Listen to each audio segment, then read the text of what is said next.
The roof leaked, the walls cracked, the floor was bare.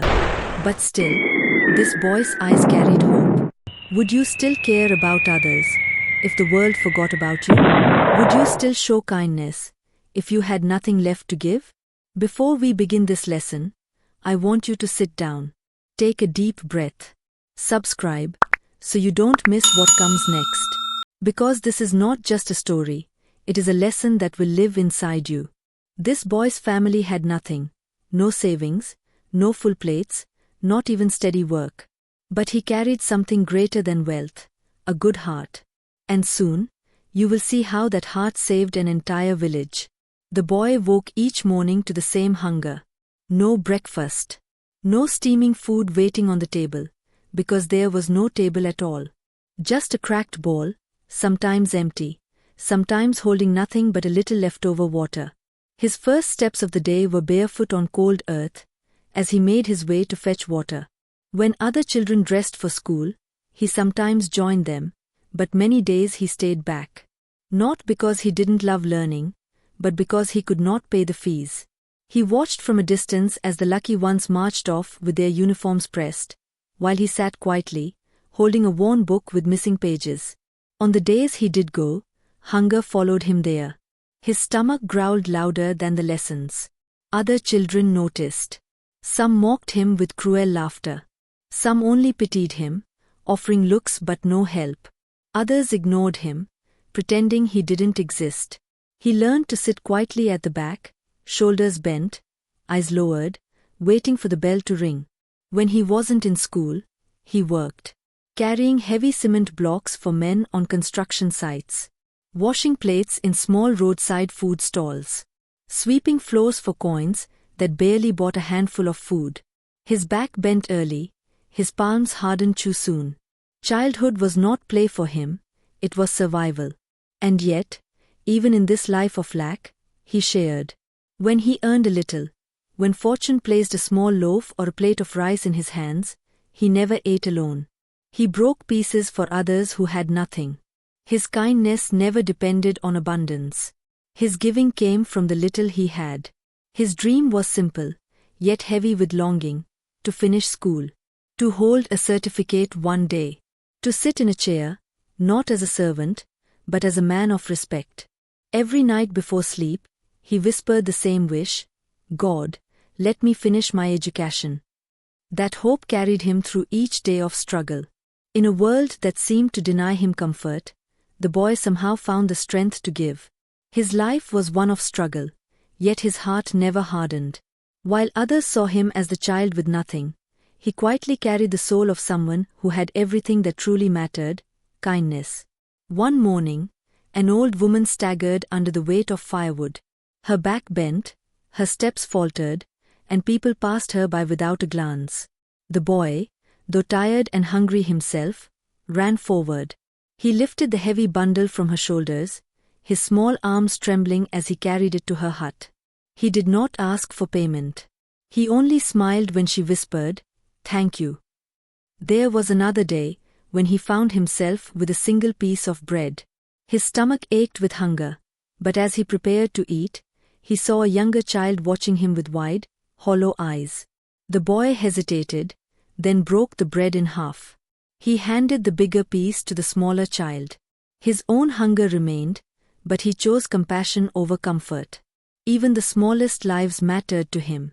One afternoon, a pack of stray dogs circled a nest of tiny chicks, their sharp teeth flashing as they lunged forward. The boy rushed in, waving his arms, throwing stones, shouting until the dogs scattered.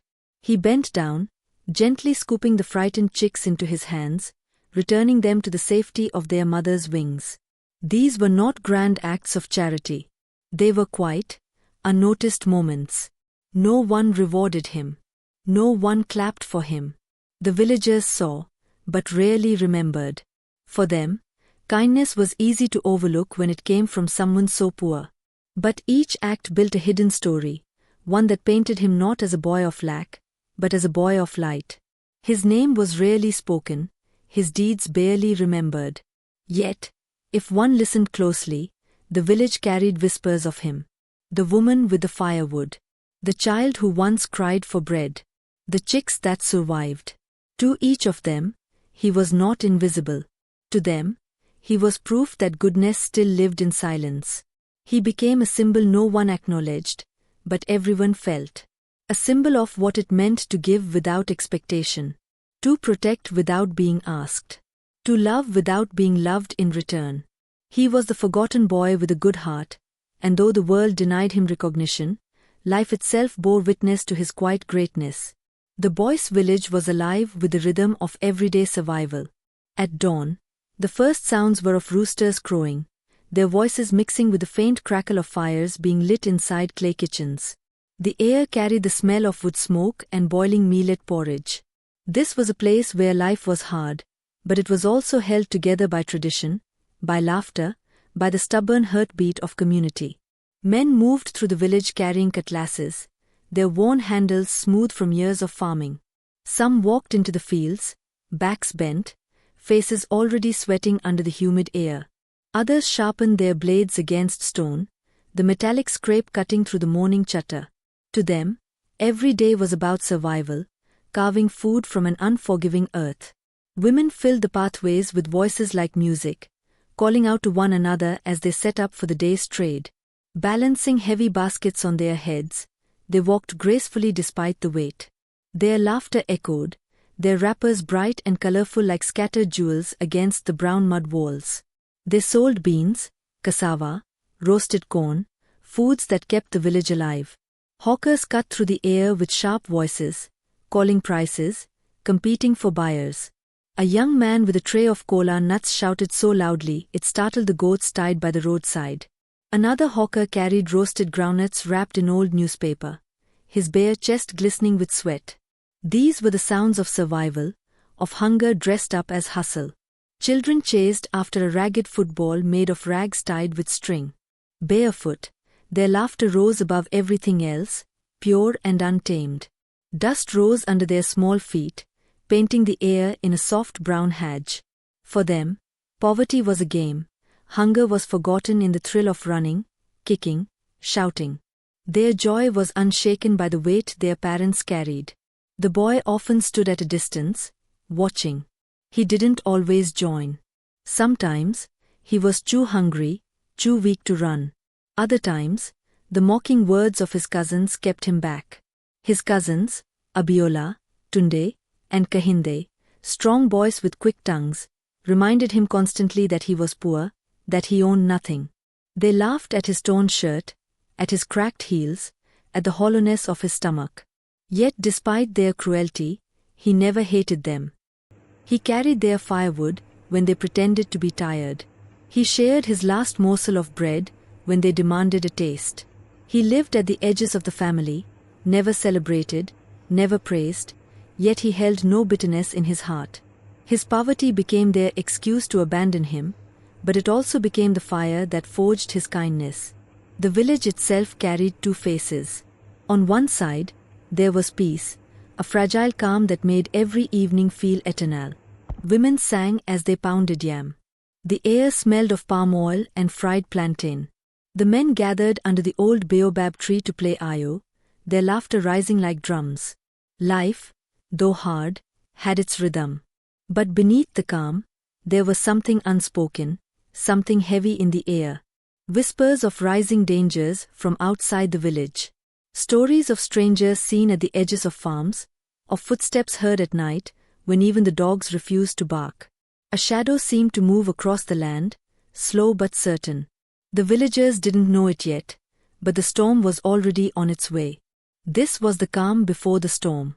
A village breathing in peace for the last time, while fate sharpened its blade in silence. The morning began like any other, with hunger. The boy's stomach growled, but there was nothing in the pot at home. His mother had scraped the last grain of madge the night before, and his father had gone out searching for labor on a farm. The boy stepped out of their small mud house, barefoot, clutching his thin shirt to shield himself from the morning breeze. He walked past his cousins' homes. Children of his uncles and aunts ran around with better clothes, laughing, chasing each other with pieces of sugarcane. They had school uniforms, some even had sandals. But none looked at him. His cousin Adewale called out, "Why are you always walking around dirty? Don't you ever bathe?" Another cousin, Ifoma, simply turned her face away, embarrassed to be seen near him. He swallowed his shame, his chest tightening, but he said nothing. He was used to it. Hunger pushed him forward. He walked slowly to the edge of the village, eyes darting for odd jobs. Maybe someone would ask him to fetch water, carry firewood, or clean plates at a roadside stall. The coins would not be much, but even 1 naira could mean roasted maj for him and his younger sister at home. He wished for just that. The village around him buzzed with life. Women sold akra by the roadside, farmers sharpened their cutlasses in preparation for work, hawkers shouted prices of fruits, and children played barefoot football with a ball made from rags. The boy paused and looked around. Everyone was alive, busy, unaware. Life felt so ordinary. And then, he saw it. At first, he thought it was just a piece of metal half buried in the dust near the path. But as he came closer, his eyes widened. It wasn't metal from a farm tool. No, it had wires sticking out, and in the center was a glowing red light, blinking. Tick, tick, tick. His heart froze. The boy's breath caught in his throat. He had never seen such a thing before, but he knew. This was no toy. This was no farming tool. His father once told him about bombs, about how they kill everything around them. Could it be? His legs trembled. Around him, the village carried on. A woman balanced firewood on her head. Children laughed as they chased a ball. Men walked past, their cutlasses on their shoulders. Nobody looked his way. Nobody noticed. Only him. He wanted to scream, but the words stuck in his throat. He stepped closer. The sound was clearer now. Beep, beep, beep. His eyes darted to the timer. Red numbers flickered. He didn't know what they meant, but it felt like they were counting down. His small hands clenched into fists. Fear surged through him like fire. For a moment, he thought of running. He thought of leaving it there and forgetting he ever saw it. Why should it be his problem? He was just a poor boy. He had no shoes, no money, no power. If it exploded, no one would even remember his name. But then, he thought of his mother. He thought of his little sister, who was probably at home waiting for him. He thought of the children playing football barefoot near the road. If he walked away, all of them would be gone. He clenched his jaw. His chest pounded. His lips moved without sound. Do I run away, or do I stay? The ground seemed to vibrate beneath his feet as the ticking continued. He took one step closer. Then another. The whole world felt silent, except for the sound of the bombs beeping. And in that moment, he understood something that no one else did. This was not just an object. This was a bomb. A bomb that could wipe away everything he loved. And it was ticking, and counting down. The boy's eyes froze on the strange object half buried in the dirt. It wasn't like anything he had ever seen before in his small village. Wires curled out like snakes, tangled and dangerous, connected to a blinking red light. The metallic surface reflected the sun, almost mocking his fear. His throat tightened, and for a moment, he could not breathe. He stepped closer, trembling. Each blink of the red light felt like the heartbeat of death. The boy remembered overhearing soldiers once, when they passed through his village, speaking of bombs, of things that could wipe out an entire place in seconds. At the time, he didn't understand.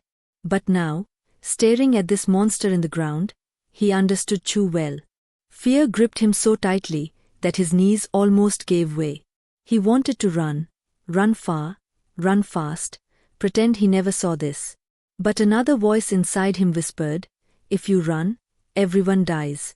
Your mother, your father, the children who mocked you, even the old woman you once helped. His young heart pounded like a drum of war, torn between flight and courage. Finally, he spun around and sprinted back toward the village. His bare feet pounded the dry earth, kicking up dust. He shouted at the top of his lungs, there's danger. There's something in the ground. Please, listen. But as he reached the market square, breathless and shaking, people turned to him with puzzled stares. A man selling roasted Madge frowned. What are you shouting for, boy? A woman with baskets of groundnuts shook her head. You again?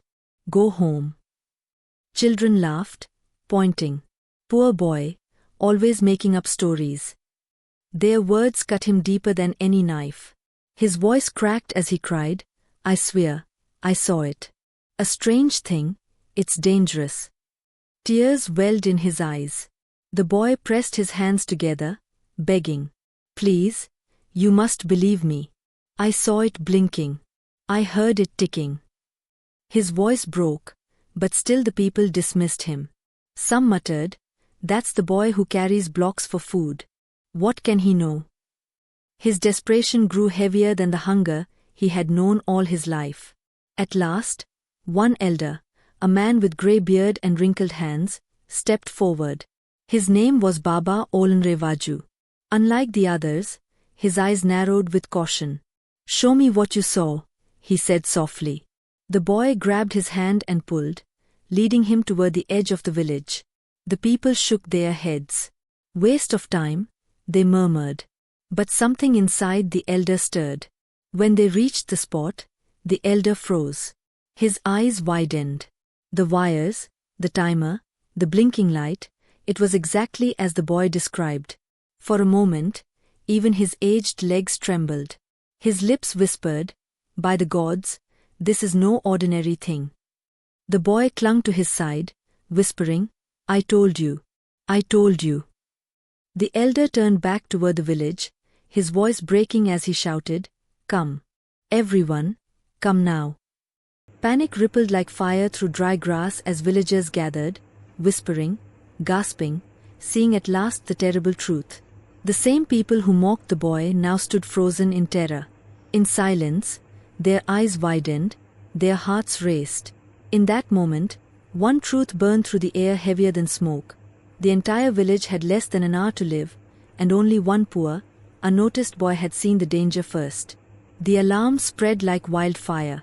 At first, only a handful of villagers believed the boy's trembling words. But when the elder returned from the bush with eyes wide and voice shaking, It is true, I have seen it, a strange machine buried with fire inside it. Panic ripped through the air like lightning tearing the sky. The mothers were the first to scream. One woman dropped the pot of soup she had been stirring. Another tore her headscarf, wrapping it quickly around her baby's body. The market, once alive with bargaining voices, now turned into a river of chaos.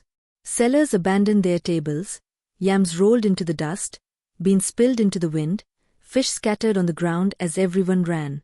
Men reached for what they had, cutlasses, hoes, sticks. Not because they could fight a bomb, but because instinct told them to carry something, anything. Some shouted orders, others cursed, but most simply ran. The air was thick with terror, dust, and the sound of hundreds of feet pounding the earth. Children, barefoot and innocent, were caught in the storm. Some were pulled by the hands of mothers, others cried for parents who were too far in the chaos. A little boy stumbled and fell, his sandals tearing, and another child helped him up. Even in panic, the smallest showed more humanity than the grown. The boy, the poor boy who first saw the danger, stood in the middle of it all, watching with wide eyes as his people fled. Some glanced at him with fear, others with blame, as if his warning had cursed them. But deep inside, he knew this was not about him. This was about survival. A group of elders gathered near the chief's hut. Their voices shook. Should we run? Should we stay? If this firebomb explodes, no one will survive. Some argued it was a trap from enemies. Others whispered about spirits. Confusion mixed with fear, and their indecision made the panic worse. Cousins of the boy, Adewale, Kofi, and Amina, who once mocked his poverty, now pushed past him without a word. They had always left him behind when it came to games, to food, to family gatherings. Today was no different. They thought only of themselves. The boy, left standing in their dust, felt the sting of loneliness sharper than ever. The chickens in the yards scattered. Goats pulled at their ropes, sensing the fear of their owners. Dogs barked wildly, confused by the sound of screaming. It wasn't just human chaos. The whole village, animals, children, elders, throbbed with terror. As the stampede continued, dust rose so thick it felt like a storm had swallowed the village. Mothers pressed their babies to their chests. Some men carried the elderly on their backs. A woman, trembling, left behind her basket of fruits that represented her only wealth, because life itself had become the only thing worth saving. The chief's gong beat suddenly. Gong. Gong. Gong. His messenger running through the streets shouting, "Run to the river. Run to the farmlands. Leave the village before the fire swallows us all." His voice cracked, but the words pierced hearts. But in the middle of all this running, there were whispers. A few muttered, "Maybe it is a lie. Maybe there is no bomb." Doubt clashed with fear, and hesitation became another kind of chaos. Some stopped, frozen between believing and disbelieving. Others shouted at them to move. And yet, in the midst of this storm, the poor boy did not run. His heart was torn between fear and courage. Everyone else thought only of themselves. But he thought of the village itself. The huts, the marketplace, the fields where his father once worked, the only home he had ever known. If it all burned, where would they go? That day, chaos owned the village. 100 voices screamed. 100 feet pounded. 100 hearts prayed. But in all the confusion, one truth rose louder than all. The bomb was still ticking. The village had become a storm of footsteps and screams. Mothers clutched their babies, fathers shouted orders that were lost in the chaos. Young men ran with cutlasses, but none dared come close to the blinking object. Yet amid that sea of fear, one figure did not move with the crowd. A boy, hungry, barefoot, and forgotten by the world, stood still. He looked at the object half buried in the dirt. The wires glowed faintly, like veins carrying death. The timer ticked relentlessly, red numbers shrinking by the second. For a moment, he wanted to turn and run with the others, to hide under the clay walls of his collapsing home. But his heart whispered, "If you run, everyone dies." He remembered every insult, every time they mocked him for being barefoot, every time his cousins, Chinedu, Afolabi, and Kemi, laughed at his torn shirt before disappearing into better lives in the city. They left him behind in poverty, saying, "He will never be anything." Now, destiny had placed him here, and none of them. The boy's thin chest rose and fell with sharp breaths. His stomach was empty, but his spirit was full. He stepped closer, his bare feet sinking into the earth. The ticking sound was louder now, almost like a drumbeat of doom. He whispered to himself, "I can't let them die, even if they never cared for me." He reached out, his hands shaking violently. The bomb looked like a monster in disguise, cold, metallic, and waiting to devour. He didn't know how to defuse a bomb. He had never even seen one before, only heard soldiers whisper, "One wrong wire, and it ends everything." His lips trembled as he prayed silently to a God he wasn't sure listened to poor children. Behind him, the village was chaos. Dust rose as feet stamped. A mother screamed her child's name. A seller dropped her tray of oranges, fruits rolling in all directions. People were desperate to escape, yet no one looked back at the boy who stayed. His mind raced. Blue wire? Red wire? Yellow?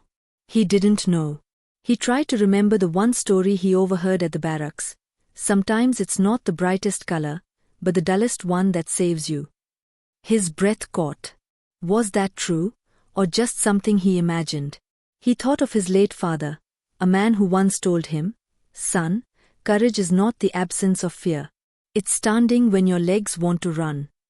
He thought of his mother, who used to share half her own food with him before she died, saying, "Always share, even if it's your last." And now, here he was, facing the greatest sharing of all, his life for the lives of many. The boy closed his eyes. He inhaled sharply. He whispered, "This poor boy, who couldn't afford a meal, will now face death, so others can live." His small fingers reached out, trembling.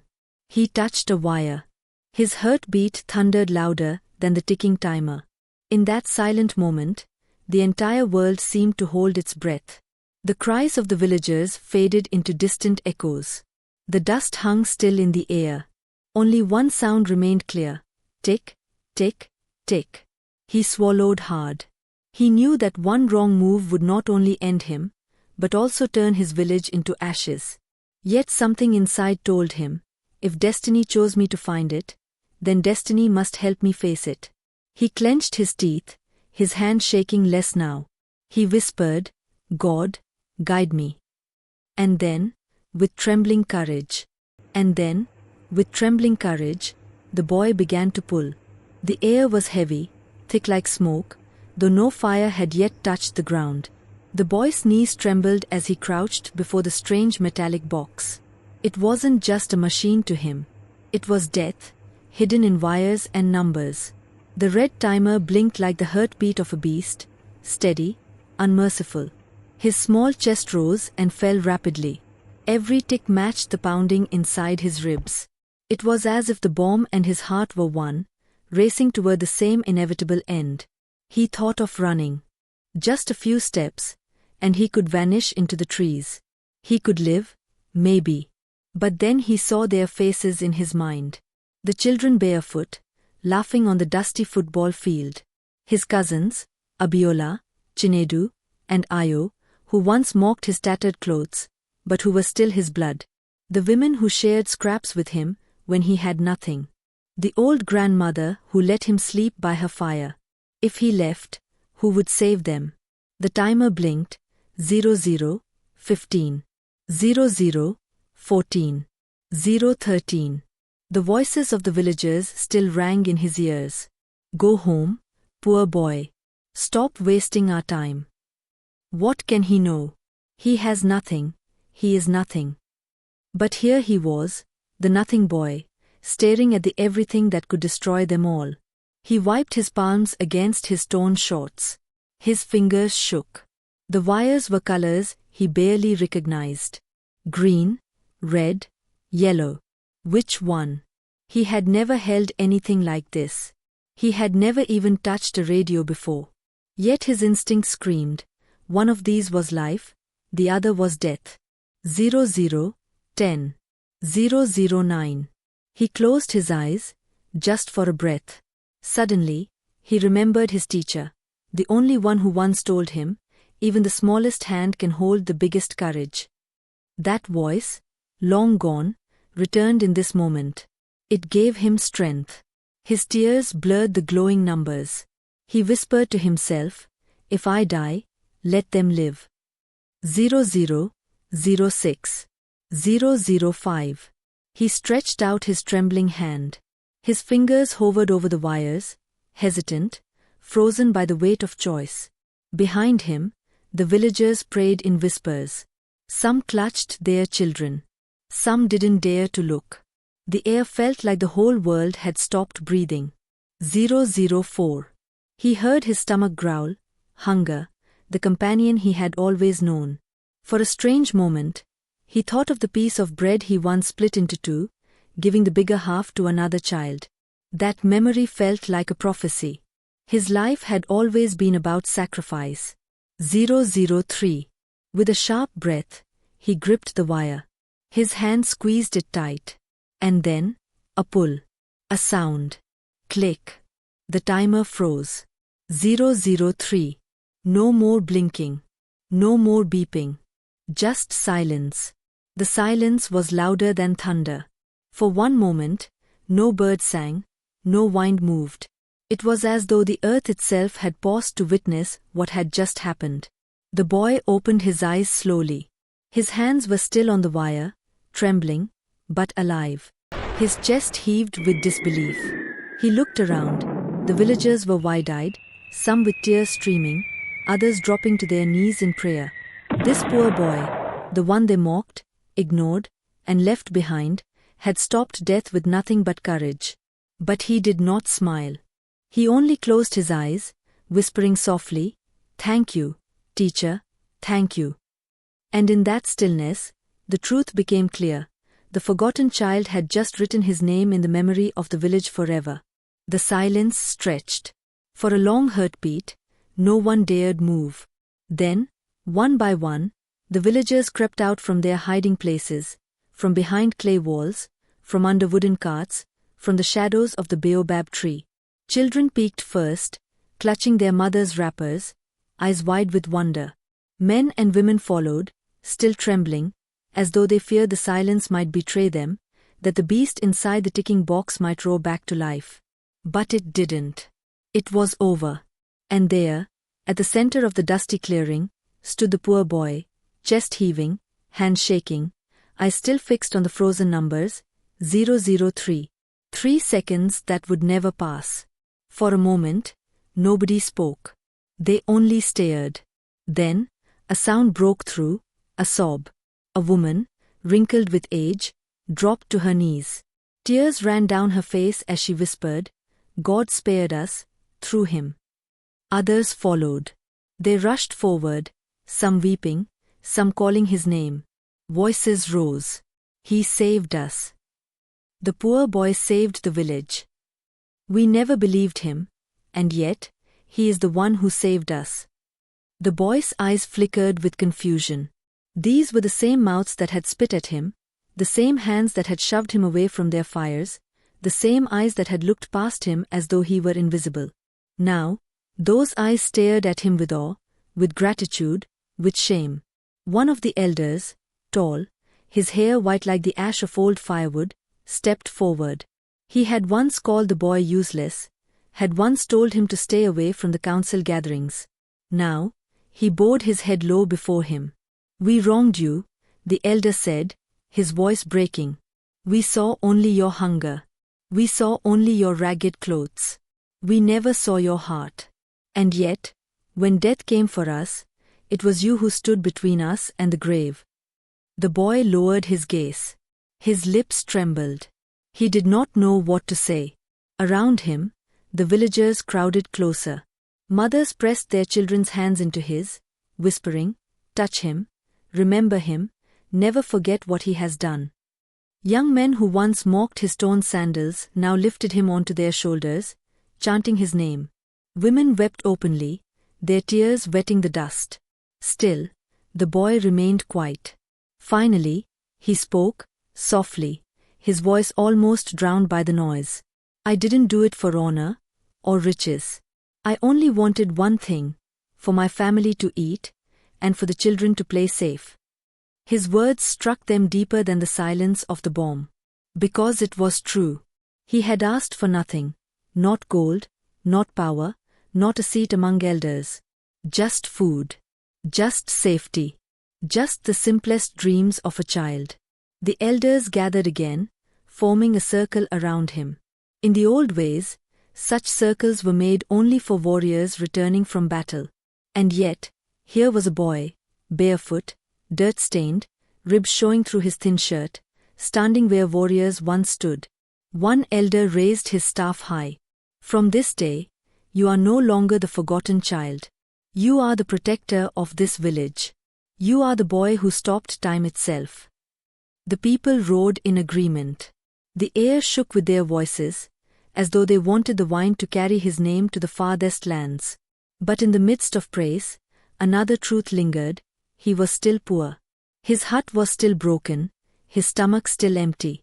And yet, somehow, the weight of poverty felt lighter that night. Because he was no longer unseen. The villagers brought him food: bowls of yam, roasted madge, dried fish. They offered water, cloth, even a blanket. Children who once ran from him now ran to him, pulling his hands, asking him to tell the story again. "How did you stop it? What did you see? Were you afraid?" And he smiled faintly, though his eyes were tired. That night, the village lit torches and sang. They sang not for wealth, not for victory in war, but for survival. Survival given to them by the child they once ignored. Yet when the drums quieted and the singing faded, the boy slipped away to the edge of the village. He sat alone under the baobab tree, staring at the stars. His belly was full for the first time in many days, but his heart was heavy. He whispered into the night, "Teacher, did I do well?" The wind rustled the leaves above, as though answering. And for the first time in his life, the boy felt something he had never known before, not just hunger or loneliness, but belonging. He was still poor, but he was no longer invisible. The dust of panic had settled, but the memory of the bomb lingered like a shadow across the village.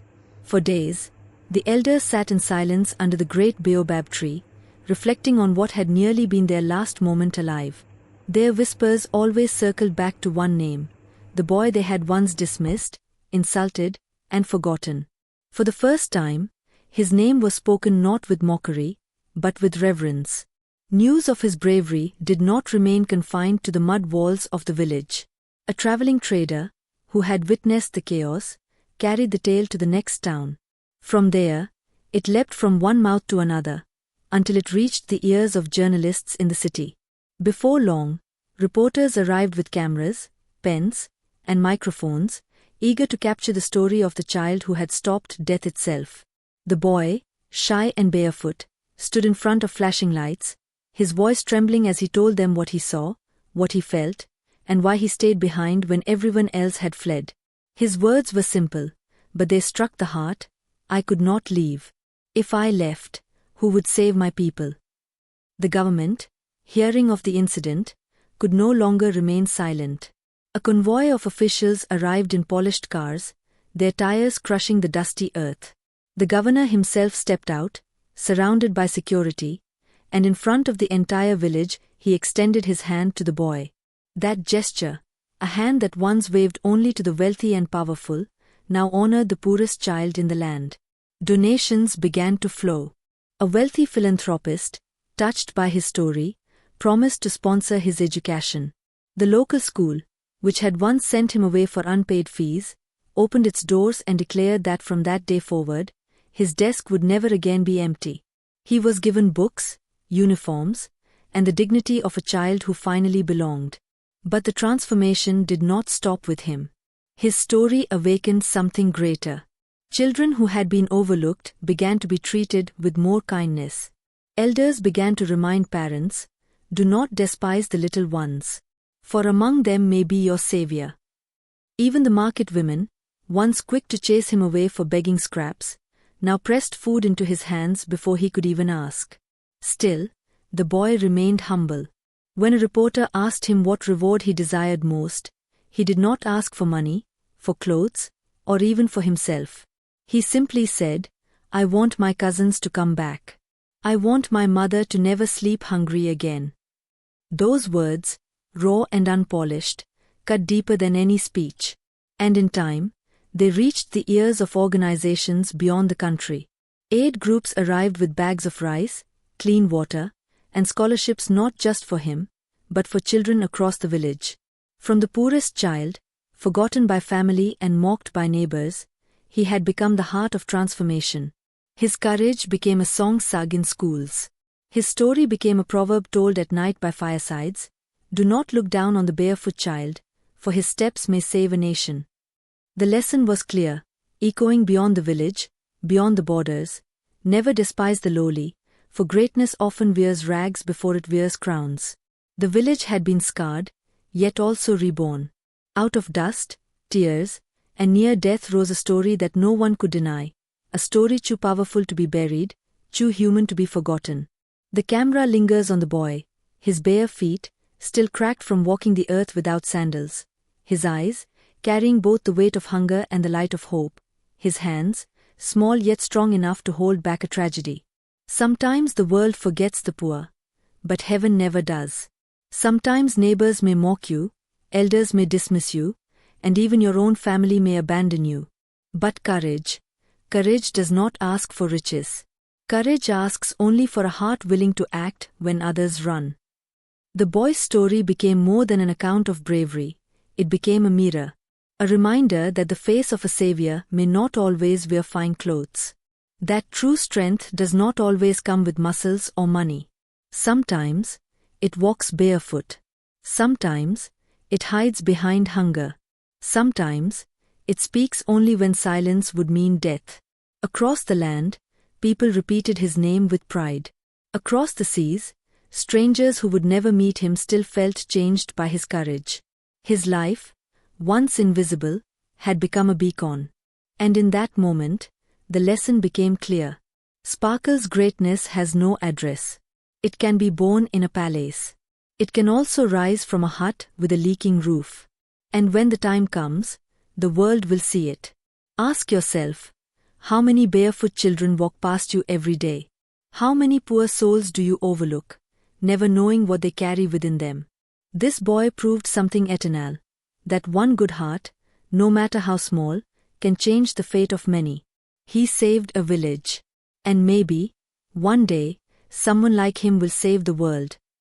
The screen fades slowly, from the boy's quiet smile, to the villagers rebuilding, to the sun breaking over the horizon, a symbol of renewal. If you believe that one good heart can save the world, share this video. Let it travel, let it inspire, let it awaken someone else. Because every story told is a seed planted, and this story deserves to grow. Pause. Silence. Then the final line, whispered but unshakable. Do not look down on anyone. For the very one you dismiss today, may be the one who saves you tomorrow. White right pointing back hand index. Subscribe, share, and let the world hear this story. Together, we keep the fire of courage alive.